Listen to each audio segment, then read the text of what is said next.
একটা কথা আমার আপনাদেরকে দেখে মনে পড়েছে, সেটা হচ্ছে 5 আগস্ট যেটা রাত, অর্থাৎ 4 আগস্ট শেষ হয়েছে রাত সম্ভবত 2টা-3টার দিকে আমি ফেসবুকে একটা পোস্ট দিয়েছিলাম।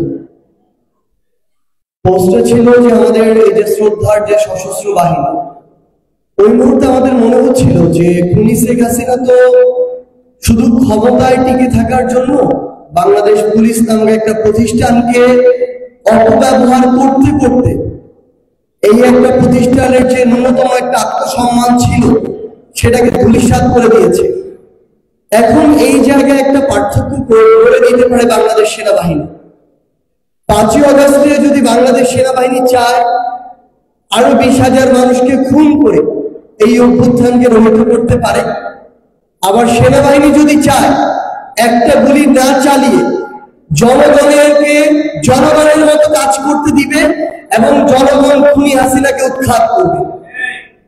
তো বাংলাদেশ সেনাবাহিনী সেদিন ওই একটা যে প্রতিষ্ঠান, ইনস্টিটিউশন যে বাংলাদেশ সেনাবাহিনী, সেটার আত্মমর্যাদাকে ধরে রাখা যে সর্বশেষ যে চেষ্টা, গার্ডস দিয়ে সেই চেষ্টাটি করেছিল পরে সেদিন সেনাবাহিনীর ওই রাইফেল থেকে গুলি চলেনি।